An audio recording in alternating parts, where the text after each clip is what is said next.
Hey guys, welcome to this episode of Third Eye Productions. I'm gonna interview a good friend of mine, Carlo A. Costa, aka Mr. Stoic. That's S as in S, T as in turtle. Hopefully is O, I think. It's O. Double A, like the battery, letter C. Alright man, let's get to it, doggy. Are you for or against the death penalty? I'm against the death penalty. Why is that? Because if you're gonna kill him, might as well study him.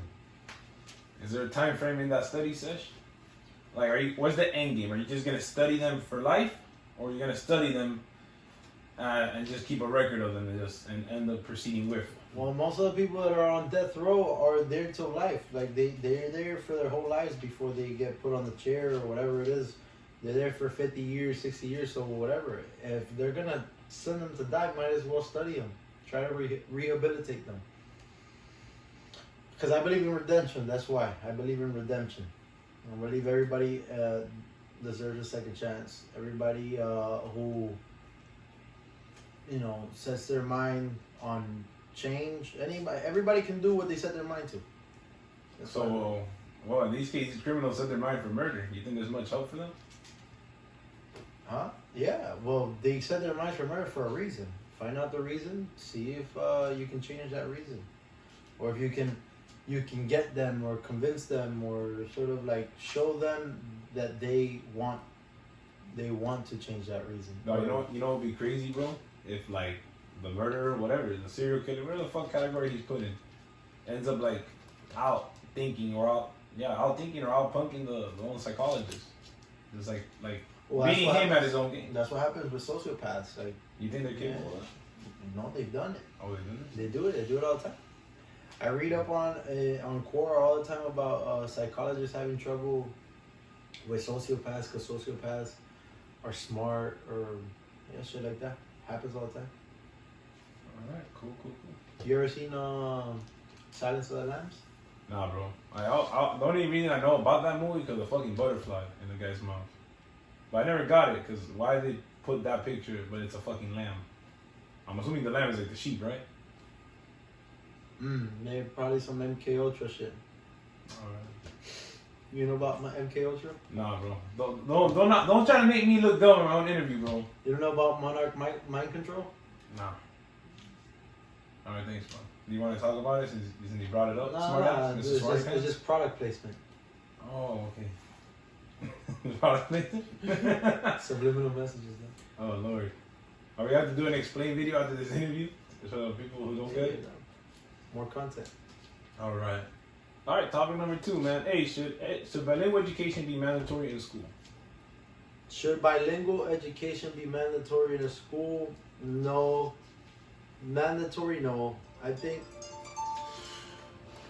just hang it up. Yeah, man. Who is that? Bill collector.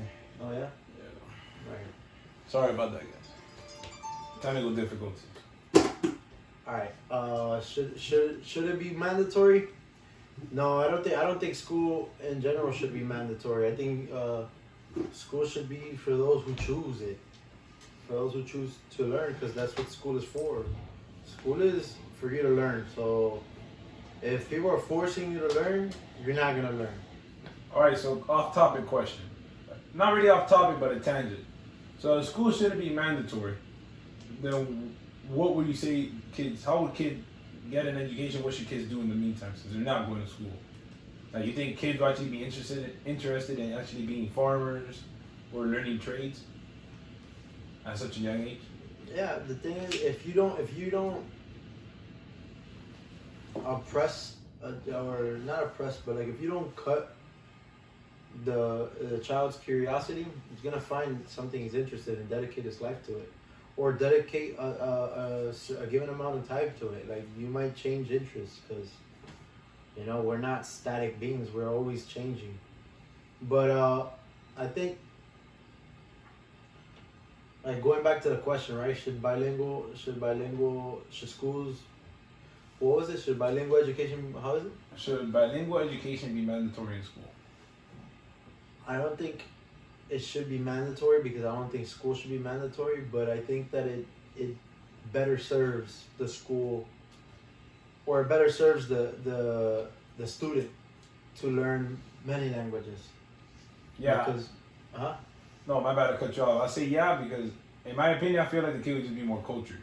Like, just knowing, and there's more diversity within themselves as a person, you know? Yeah, I mean, if you take a deeper look into language, a language is essentially a way of identifying the world around you, identifying the world. That's what it is. Even like your thoughts are part of the world. You're part of the world. So language is a way of identifying the world, and the more ways you have of identifying the world, the more, the broader your perspective is. So it gives you like it broadens your perspective, and it gives you different thought processes. Alright, that's dope. That's dope. Is the Earth flat or round? It's flat and round. I don't know how many times you and me are gonna go at it about this, bro. Well, bro, it's the first time we're going at it in public, to the public eye. Yeah, right? But you don't have to ask that question like that. It's flat and round. How is it flat and round? Oh, well, no, that's true, because people ask. Exactly. Yeah, you're right. That's the popular way of asking the question. Yeah, you're right. Thank you. Yeah, you're right. It is flat. It's flat and round. It's like that. This is round, and it's flat. Okay. But how, though? Like, how did you come to that conclusion? Because there's no motion and there's no curve. There's no observable motion and there's no observable curve. So if it's not flat, it's not a ball. If it's not flat, if it's flat or if it's not, I'm not sure, but I know it's definitely not a ball. Then why is the government and all these scientific people, astrophysicists and so on and so forth with fancy ass names, why do they keep telling us it's a ball? Like, what do they benefit from us, from them telling us it's a ball? The one that most people understand right off the bat is that it's a tax scam. NASA gets like $20 billion a year to propagate a lie, and if they're lying about it, right, which I believe they are, then they don't actually have to make anything that's real. Like, they don't have to make rockets. They don't have to make expensive rockets. They can make cheap ass shit and call it expensive. You get what I'm saying? Whatever. I don't know how the fuck they would cover it up, but they're making all this money. They're making all this money off of just saying that the Earth is a ball. So that's one way. Everybody's just, and nobody has a choice. Like, not that nobody has a choice, but everybody's just like, they eat it up, and so they pay them fucking taxes. They're getting free money. All right, but then would that logic apply to every other planet if there is planets out there? What if the planets are flat? Yeah, like, is Earth the only one, or like all the other planets in our solar system is flat and round? Well, it doesn't have to be. Just because the Earth is flat doesn't mean that the things that you see in the sky are flat. The thing is that people ask that question because they're assuming they're assuming a relationship. They're assuming the relationship. Like, they're assuming they know the relationship between the Earth and the planets, or the Earth and the celestial bodies. They don't know the relationship of that. They just go off what they hear and what they read on the internet, what fucking the popular science is saying. So, final verdict is flat and round, but it's not a ball. It's not a ball. All right. Topic number 4. It's been pretty intense. How should you eat a mango? How should you eat a mango?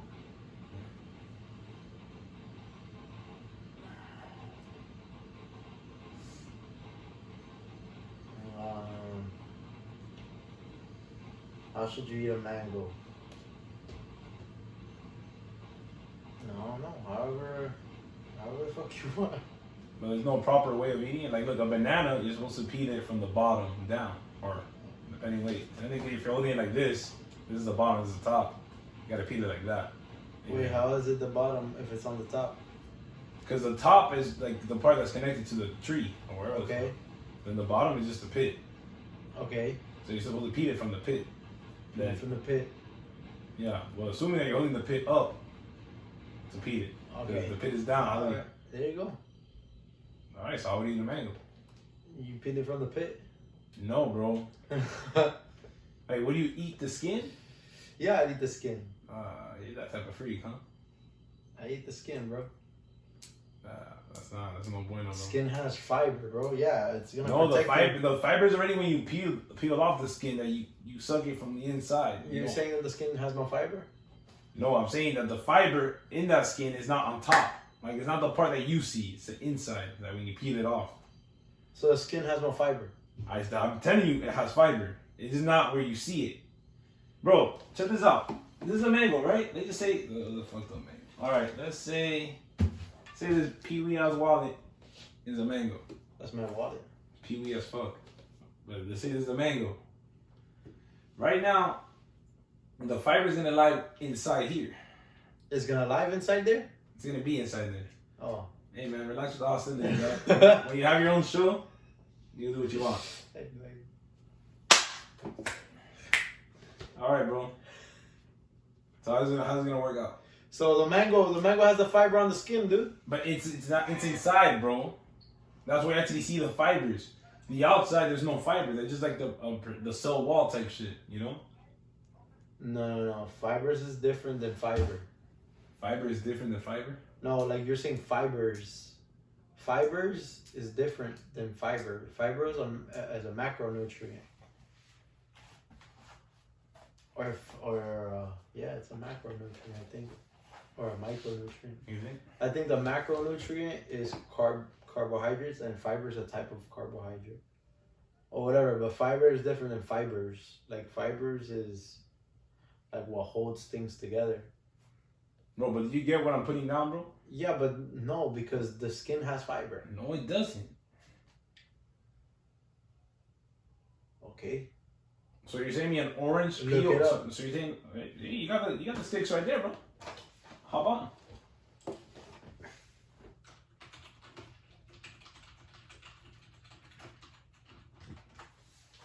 Well, your computer's actually working fast today. The RAM, dog. The skin is also packed with fiber.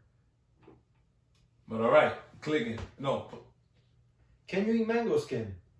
Okay. Yeah, go click on it. All right. Is mango a good source of fiber? Mango. No, that's not the question we're asking. That's not the question we're asking. So minimize that and go to can you eat mango skin?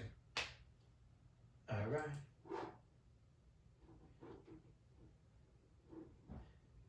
See? The skin, peel, or rind of fruits and vegetables act as a protective covering for the softer, more delicate flesh inside. Okay, that's what I'm saying. You can't eat that.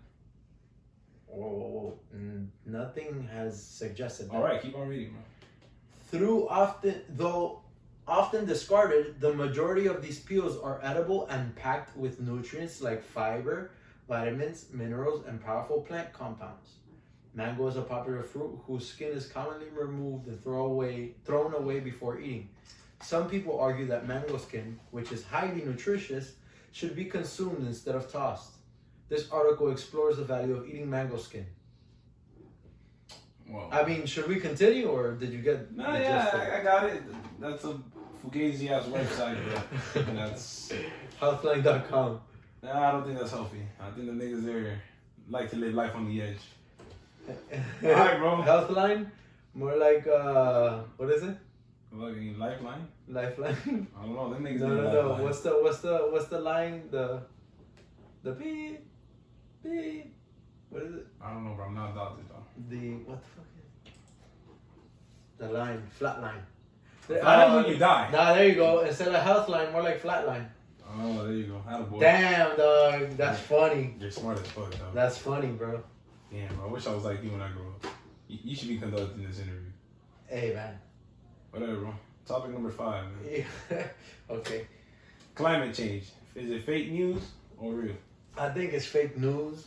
I think it serves as like a religious pillar. What I mean by that is that it's like original sin. It convinces us that it's like a template. Okay, so the world is everybody in the world is controlled in some way. Okay, and it's most of the world is controlled by religion. I think if not all of the world, right? Like the way to control people is using religion. It just so happens that we don't recognize today's beliefs as religious beliefs. Like the belief in global warming, whether people realize it or not, is a religious belief. It's something that requires faith, because there's no way of knowing whether it's true or not. Just like, the flat earth, there's no way of knowing whether the earth is a ball. Yeah. You know what I'm saying? So it's faith. Global warming is like saying, okay, so what's the implication that global warming has on our lives? Well, it tells us that we have a carbon footprint, right? Like, whether global warming exists or not, we have a carbon footprint. So, that last statement was inaccurate. But whether there is global warming or not, we have a carbon footprint. It just so happens that our carbon footprint is being, we're being told that our carbon footprint has a negative effect on the earth, right? And so then that burdens us with the idea that we're harming the planet just by being born. Therefore, we're born sinners, right? We're born sinners, and then that's like one of the fundamental beliefs in Christianity is that everybody's born a sinner. It's just it's templates, right? And it's like from Babylon all the way to over here. It's like the same religion, just in different templates. To be honest, bro, I don't believe it because it's another tax scam too. But how are they taxing? The carbon tax. But what's the carbon tax? What do you mean? Look it up. The carbon tax is the carbon tax. You can't tell me a definition of something by just repeating the word. Okay, well, the carbon tax.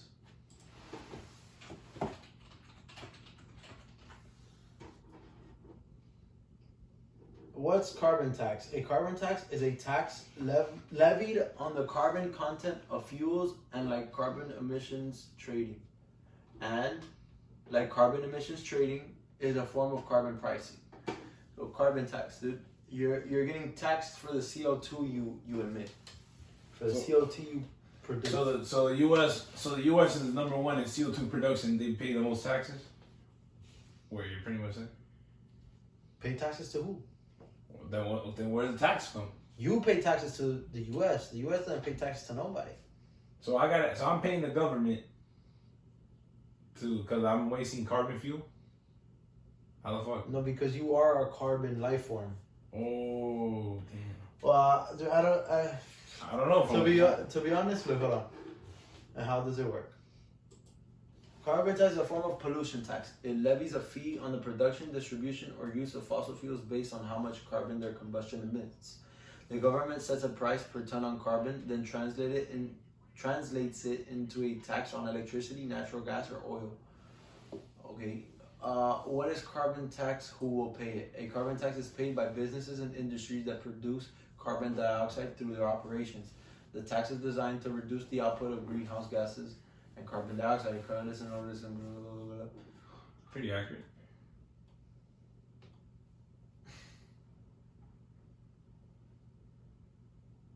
Do we pay carbon tax? Here, go. Carbon tax is a form of pollution tax. It levies a fee on same shit. Well, I don't know if we do pay carbon tax, but from the looks of that article, it looks like the companies pay for that. Yeah. So what I'm saying is they could be making the case, they could be setting the foundation to tax us for being carbon life forms, because we are carbon life forms. Damn. Well, according to what? pop science, we're carbon life forms. Yeah, that's crazy. Well, damn, bro, wow. You surprised me today. I didn't even know that shit existed. Well, I don't know, man. Shout out to all those polar bears floating, whatever fucking piece of ice they're floating on. And it's like you get one of those, you get footage of a polar bear on a freaking ice cap. Yeah. Or like a little floating icicle or whatever, and then all of a sudden the world is heating up and we're destroying the earth. Like, dude, that shit can happen. That shit can happen in a huge, like, no polar ice caps have to melt for that to happen. How would you know? Because, dude, ice freaking detaches and it just floats. Like, ice floats. All right, I get ice that. already floats. All So, right, like, bro, but like, it's the lack of ice that we have. But how do you know? Well, bro, all I can just say is previous records, but I guess that can be biased as well. How do you know, bro? How do you know if the like, Will okay, we ever know? The ice caps do melt. Every year they melt. Okay. Because every year is summer. Every year is winter. Okay. All right, the season. So it gets hotter and it gets colder. It gets hotter and it gets colder. Every year they melt. Every year they freeze. So you show a little footage of a polar bear on a floating piece of ice. I pobrecito el polar bear. Yeah, but all polar bears are gonna die. So then that makes you believe, like, you feel guilty.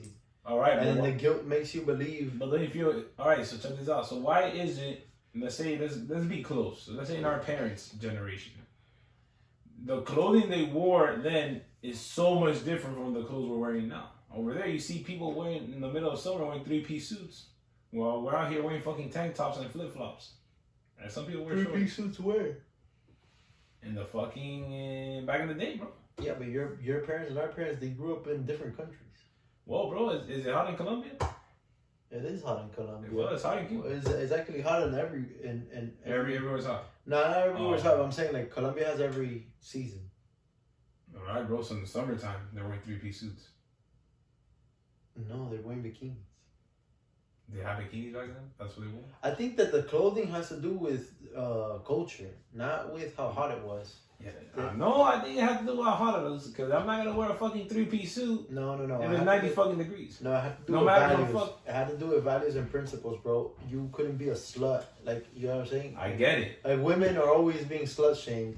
So if women are, like, the norm is to wear a freaking, you know what I'm saying, like a bodysuit.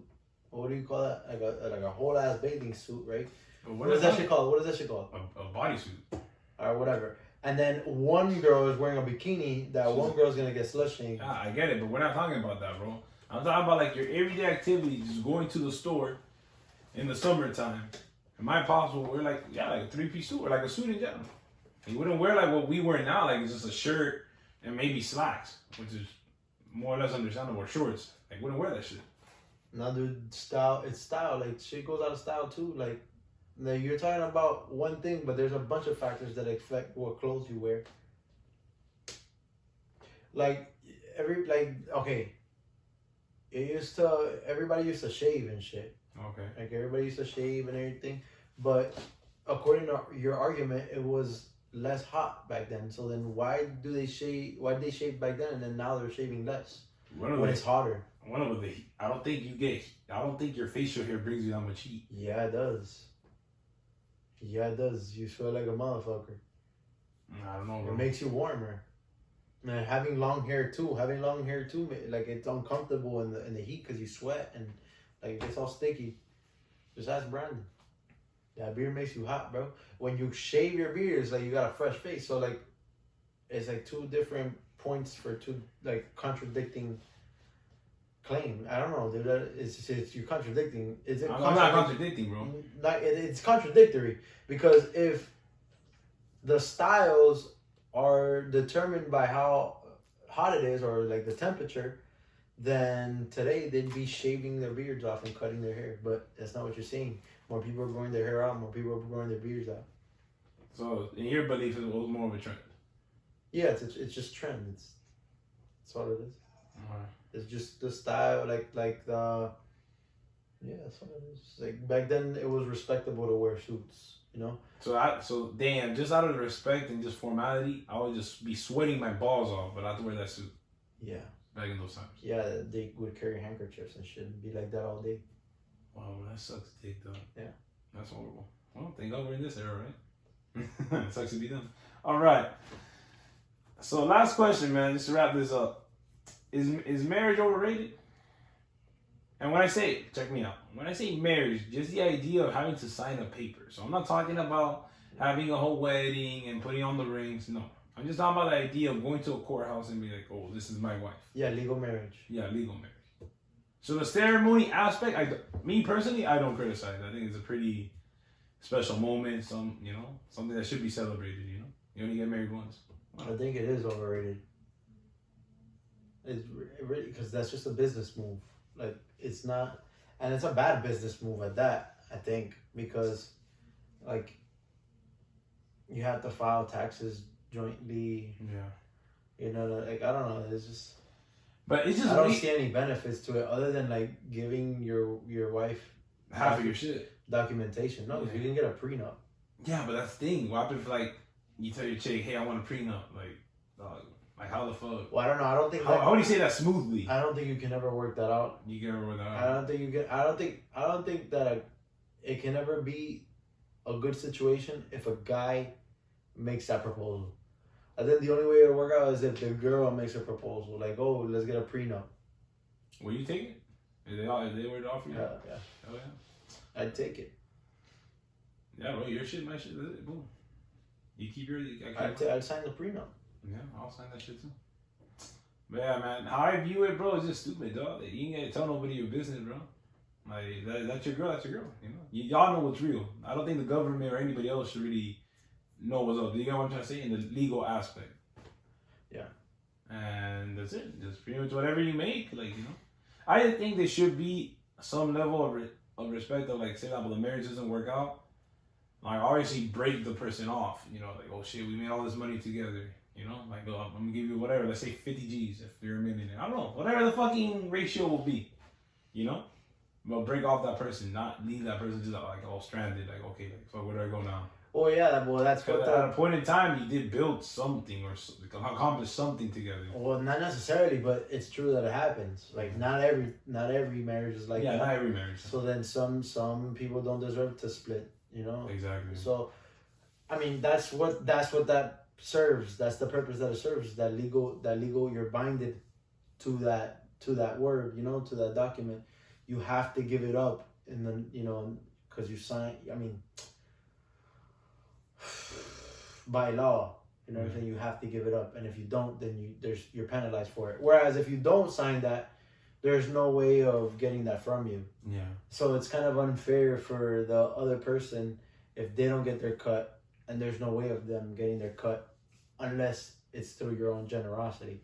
So I think the real problem is greediness. Oh, you know what I was thinking too, bro? That's damn, I just had this shit at the tip of my tongue, bro. That alimony shit. Like, dog, like, think about it, getting married and like, you have to divorce a person and then you gotta pay them even though you're not with them or have no connection with the person. Yeah, that just sucks in general. Yeah. But do you think nowadays, in culture nowadays, do you think more women would like to get married? Or they just want to just have, this was off top, I mean, not off top, it's just a tangent. They would like to get married or just have a kid. Or like, what do you think they favor more, marriage or just like a baby? Like, oh, hey, just have I just want to have your kid and I don't know, we just, do that whole single parent life, You get them on the weekends, I get them the weekdays, or vice versa. What do you think?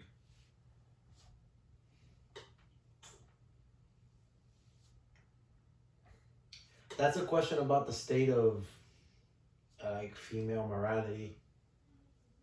I guess you're basically asking me, are girls more gold diggers than they are caretakers?